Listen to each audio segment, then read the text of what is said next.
हम लोग एक मुहिम चला रहे हैं जिसे भारतीयता की मुहिम बोला जाता है। मुहिम है गर्व से कहो हम भारतीय हैं। अच्छा, इस मुहिम का संदेश क्या है वो बता दूं आपको कि हम लोग प्रयास कर रहे हैं कि हमारे देश में जाति, धर्म, भाषा, क्षेत्र, लिंग इस आधार पे जो भेदभाव होता है वो समाप्त हो। भेदभाव को समाप्त करने का हम लोग प्रयास कर रहे हैं और अक्सर हम कहते हैं कि हमने एक दिया जलाया है नफरत के खिलाफ, मोहब्बत का दिया, प्रेम का दिया, एकता का दिया, भाईचारे का दिया। क्योंकि हमारा मानना है कि जिस देश में किसी भी आधार पर भेदभाव होता हो वो देश आजाद होने के बाद भी कहीं ना कहीं गुलाम है। गुलाम कैसे? बेशक हमने उन अंग्रेजों से आजादी ले ली, क्या हमने भेदभाव से भी आजादी ली? क्या हमने भेदभाव से भी आजादी ली? क्या हमने एक दूसरे को ऊंचा नीचा दिखाने से आजादी ली? क्या आज भी हमारे देश में बहुत सारे ऐसे लोग, बहुत सारी ऐसी जातियां, ऐसे वर्ग जिन्हें नीचे दिखाया जाता है, जिनके साथ भेदभाव किया जाता है, क्या वो आजाद हो पाए? नहीं हो पाए। और मुझे ऐसा लगता है कि किसी भी आजाद देश में ये सब नहीं होना चाहिए, ये सब नहीं होना चाहिए। क्योंकि आजाद देश की परिभाषा यही है कि हर एक व्यक्ति की आजादी, हर एक विचार की आजादी। और आज जब हम बात करते हैं तो हमारा देश संविधान से चलता है। क्या हम संविधान का सम्मान करते हैं? क्या आज हम जानते हैं कि हमारा संविधान हमें क्या सिखा रहा है? क्या हम उस आजाद देश के बाशिंदा हैं जिस आजाद देश ने जब लड़ाई लड़ी आजादी की तो सबने मिल करके लड़ाई लड़ी? क्या जो लोग आजादी की लड़ाई लड़ रहे थे उन्हें पता था कि आने वाले कुछ सालों बाद या फिर आजादी के बाद उनके आने वाली पीढ़ियों के साथ भेदभाव किया जाएगा? क्या जब वो आजादी की लड़ाई लड़ रहे थे, अपना खून लगा रहे थे, अपना पसीना लगा रहे थे, क्या उन्हें पता था कि उनके खून पसीने का जो फल है उनकी आने वाली पीढ़ियों को भेदभाव के रूप में सहना पड़ेगा? क्या इसलिए वो अपना खून लगा रहे थे?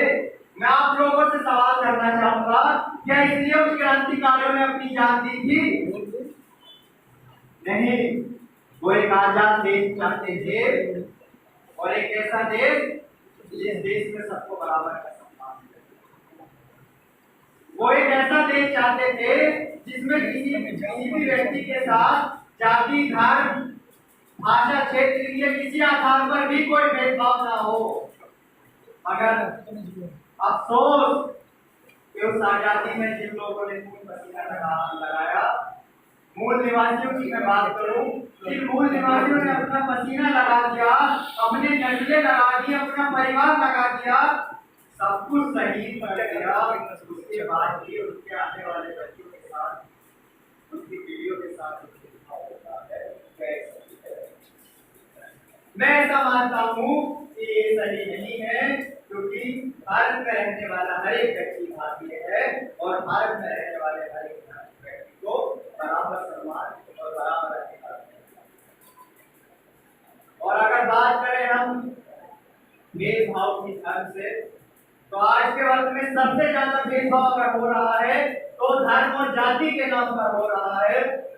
असल में आप इस धर्म के नाम पर भेदभाव कर रहे हैं। क्या आप उस धर्म को जाना? क्या आप उस धर्म को मानने के साथ साथ जानते भी हैं? क्या आपको पता है कि सनातन धर्म क्या कहता है? क्या आपको पता है कि इस्लाम धर्म क्या कहता है? क्या आपको पता है ईसाई धर्म क्या कहता है? क्या सिख धर्म के बारे में पढ़ा? असल में दिक्कत यही है कि हम धर्म को मानते तो हैं मगर जानते नहीं हैं। असल में धर्म मानने की चीज नहीं, धर्म जानने की चीज है।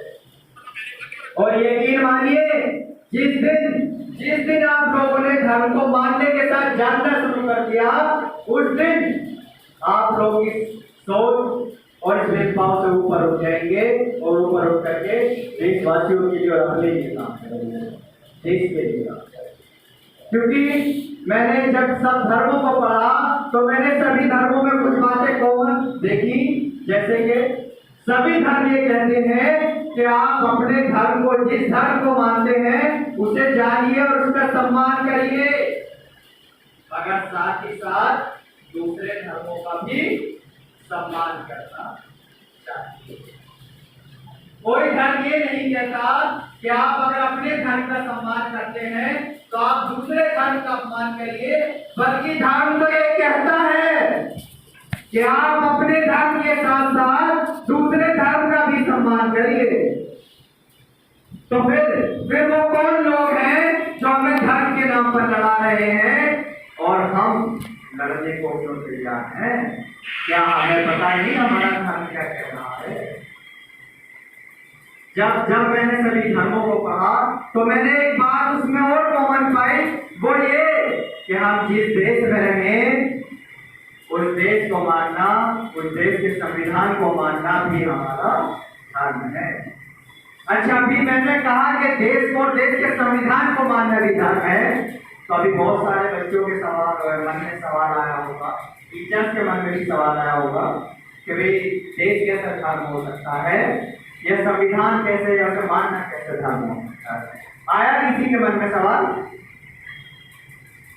मैं कहता हूं कि आना ही चाहिए, और यदि आपके मन में सवाल नहीं आया तो या तो आप वहां तक सोच नहीं पा रहे हैं, या फिर आप झिझक के कारण या फिर धर्म के कारण कि नहीं, धर्म में सवाल शायद पूछ नहीं पा।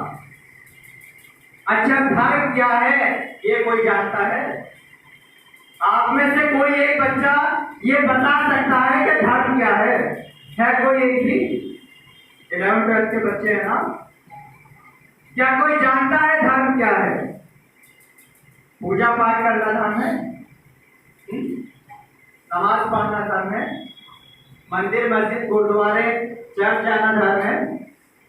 नहीं, ये भी धर्म है, ये सब भी धर्म है, मगर असल में यही धर्म है, ये नहीं। धर्म क्या है मैं आपको बताता हूं। आपके कर्म वो भी धर्म है, आपके गुण वो भी धर्म है, आपका स्वभाव वो भी धर्म है, और जो भी धारण करने योग्य है वही धर्म है। जैसे कि मैं बात करूं भारतीयता की, तो मैं कहता हूं कि भारतीयता हमारा धर्म है। कैसे? क्योंकि मैं भारत में रहने वाला हूं, मैं भारत देश में पैदा हुआ हूं, और मैं भारत देश को मानता हूं, भारत के संविधान को मानता हूं, तो इसलिए भारतीय होना भी मेरा धर्म है, क्योंकि ये भारतीयता धारण करने योग्य है, इसलिए ये धर्म। और आज से यदि कोई आपसे कहे, कोई आपसे धर्म के बारे में पूछे या बताए, तो उसको बताइएगा क्या असल में धर्म क्या है। अच्छा, जितने भी धर्म हैं उन सब चीजों को लोग मानते हैं, धारण करते हैं ना, उनके गुणों से, उनके कर्म से, उनके कर्तव्य से, तभी तो वो धर्म बना। अगर मुझे लगता है कि पूजा करना मेरे लिए अच्छा है, मैं उसे अच्छा गुण मानता हूं, तो वो मेरे लिए धर्म है। यदि आप मानते हैं कि नमाज पढ़ना आपके लिए अच्छा है, आपके लिए वो अच्छा गुण है, वो अच्छा कर्म है, तो वो आपके लिए धर्म है। वैसे ही जो भी धारण करने योग्य है वही धर्म है। और साथ ही साथ बात जब भेदभाव की आती है और हम अलग अलग प्रकार से भेदभाव करते हैं, असल में हम ये नहीं जान रहे होते हैं कि हम भेदभाव करते वक्त अपना नुकसान नहीं कर रहे हैं, असल में अपने देश का नुकसान कर रहे हैं। क्योंकि मैं मानता हूं कि जिस देश में भेदभाव रहेगा या फिर नफरत की सोच ज्यादा होगी, उस देश का विकास होना भी संभव नहीं। और आज अगर के बीच खड़ा हूँ, मैं भाग्यता लेकर के आप लोगों के बीच आया हूँ, तो इसका सिर्फ एक ही रीजन है, वो है मेरा देश। क्योंकि मैं चाहता हूँ कि मेरा देश संपन्न बने, क्योंकि मैं चाहता हूँ कि मेरा देश सबसे आगे हो। और मैं आप लोगों को बता देना चाहता हूँ कि मेरे देश के विकास में, मेरे देश के संपन्न होने में यदि कोई भी चीज आगे आएगी तो मैं सबसे पहले खड़ा हूँ।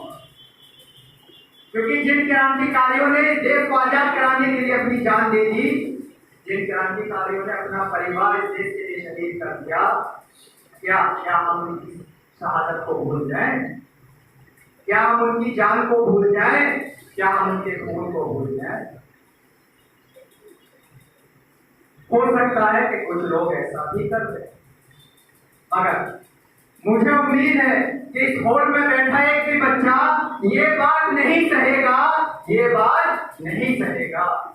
मुझे उम्मीद है आप लोगों से कि आप लोग किसी भी शहीद के खून को, किसी भी क्रांतिकारी की शहादत को जाया नहीं जाने देंगे, बर्बाद नहीं होने।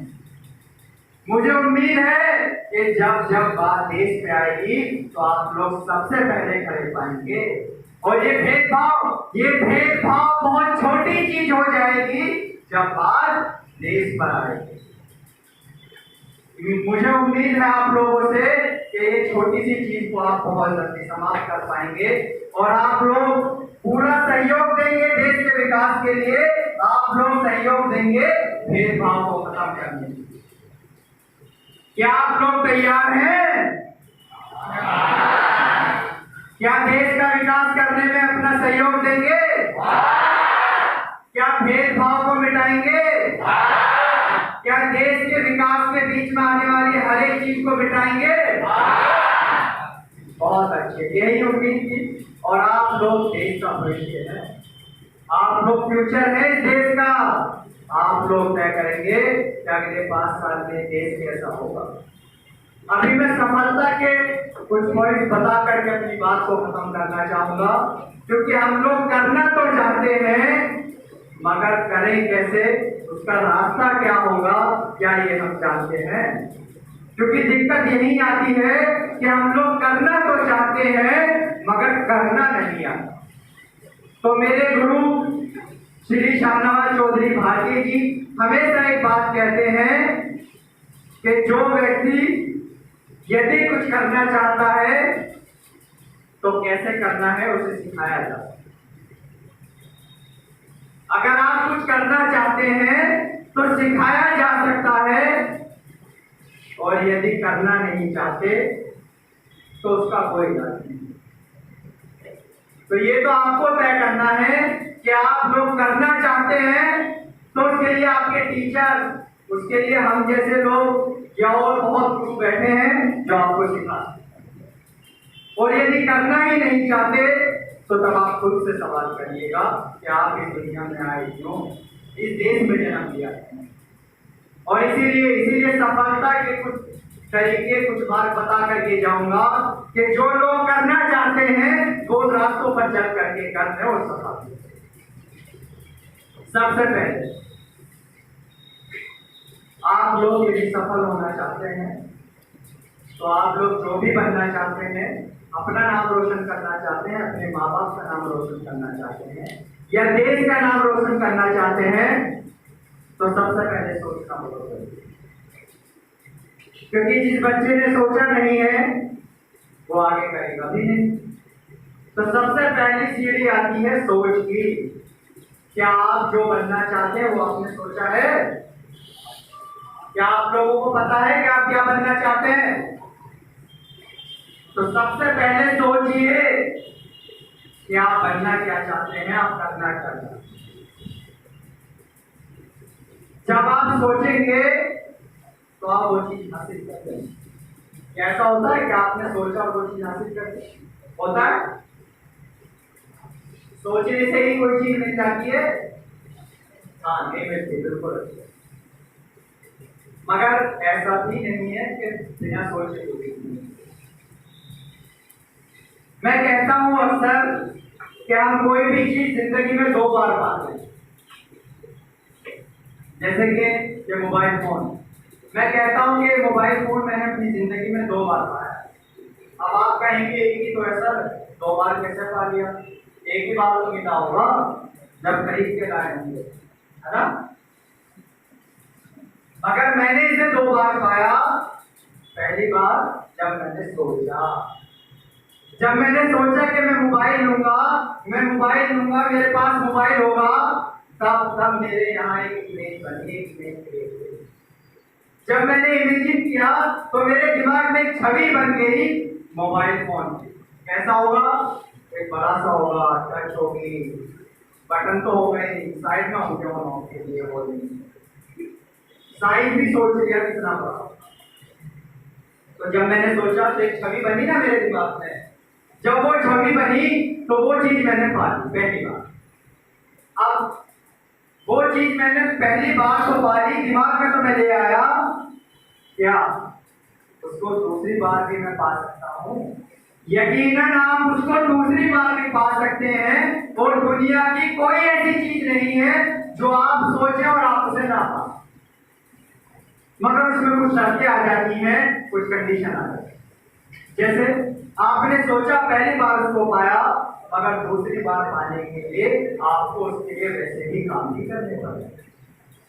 यदि आपने आज सोच लिया और आप उसको सोच करके ही बैठ गए कि मैंने तो सोच लिया, एक बार पा लिया तो मिल ही जाएगा, और आप उसके लिए काम नहीं कर रहे हैं, तो ये तय है कि आप दूसरी बार उसको नहीं पाएंगे, आप दूसरी बार उसको हासिल नहीं करेंगे। तो यदि आप दूसरी बार उसको हासिल करना चाहते हैं तो आप उसके लिए काम करना शुरू कर दीजिए, वैसे ही काम करना शुरू कर दीजिए। अब काम कब तक करना है और कैसे करना है? मान लीजिए किसी बच्चे ने सोचा कि मुझे कार चाहिए और सर ने कहा था काम करना है। अब जाकर के जो है गड्ढा खोदना शुरू कर दिया और 10 दिन तक रोज गड्ढा खोदा। 10 दिन हो गए, 15 दिन हो गए, काम तो मिले नहीं। आ गया, आकर के बोल रहा सर की गालियां मुझे दी, आया था सर बनने, बता रहा था हमें बातें, मैंने तो सोचा था पहले यहाँ पाली, अब तो मैंने कट्टा भी खोदा 15 दिन, मुझे तो नहीं हुई। तो उसके लिए काम करने के भी 2 तरीके हैं।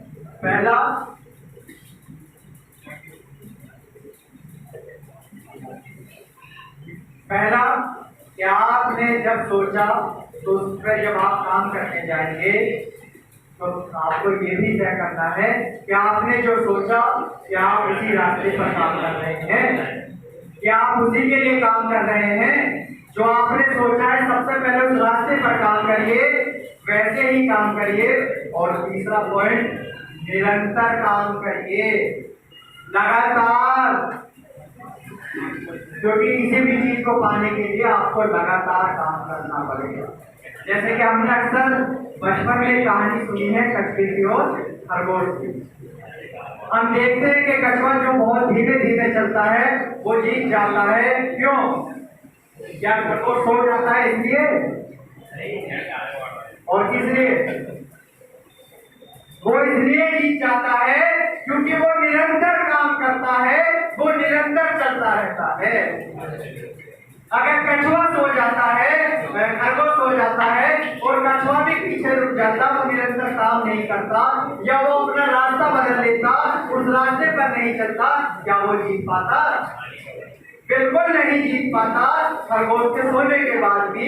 इसलिए यदि आपको कामयाब होना है तो सबसे पहले उस रास्ते पर चलिए और निरंतर चलिए, लगातार चलिए, तभी आप सफल होगा। और 4 लाइनें कहकर के मैं अपनी बात को समाप्त करना चाहूंगा। ये बैसाखियों पर चलकर भी महान क्यों है?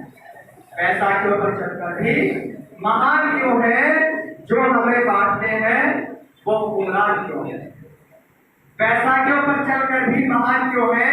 जो हमें बांटते हैं वो गुमराह क्यों है? अमेरिका, चीन, जापान सब इस सोच में पड़े हैं, सारे जहां से अच्छा हिंदुस्तान है।